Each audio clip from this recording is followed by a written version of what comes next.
నాగర్ కర్నూలు జిల్లా కేంద్రంలో పనిచేస్తున్న మహిళలకు ఈ డిజిటల్ సర్వేలో చాలా సమస్యలు ఎదుర్కొంటున్నామని, మహిళలకు ఫీల్డ్పై వెళ్ళినప్పుడు ఎలాంటి రక్షణ లేదని, గర్భిణీ స్త్రీలు ఒంటరిగా వెళుతున్న మహిళలకు చాలా సమస్యలు ఎదుర్కొంటున్నామని, ఎప్పటికైనా ప్రభుత్వం ఆలోచించి మహిళా ఏయూబులకు అసిస్టెంట్ని, అలాగే డిజిటల్ సర్వేలో భాగంగా తమ వ్యక్తిగత ఫోన్లలో యాప్ పనిచేయట్లేదు కాబట్టి ప్రభుత్వం నుండి సెపరేట్గా ఒక ట్యాబ్ వ్యక్తిగతంగా ఇవ్వాల్సిందిగా కోరుతున్నామని వాళ్ళు డిమాండ్ చేశారు.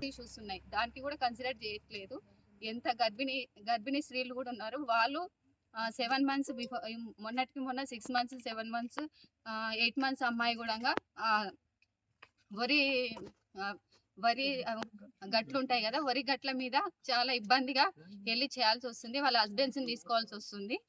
కొంతమంది అమ్మాయిలకి ఇబ్బంది ఉన్న ఎవరికి అంటే ఫెసిలిటీస్ లేని వాళ్ళకి వాళ్ళ హస్బెండ్స్ తీసుకెళ్ళడము, మహిళా గర్భిణీ స్త్రీలకి ఎలాంటి అంటే తోడు అనేది ఎవరు లేకుండా ఉండడం వల్ల చాలా అంటే చాలా ఇబ్బంది ఎదుర్కోవాల్సి వస్తుంది. మొన్నటికి మొన్న ఏమైందంటే ఒక మండల్ ఏఓకి తను ఒకటి వెళ్ళింది. స్కూటీ మీద వెళ్ళడం వల్ల ఏమైందంటే ఒక పర్సన్ ఫార్మర్ వచ్చి తను తాగుతూ ఉన్నాడు. తాగి తన మీదికి రావడము, ఇలాంటి సమస్యలు చాలా ఎదుర్కోవాల్సి వస్తుంది. ఒకసారి మేము తలుసుకుంటే మాకు బాధ అనిపిస్తుంది.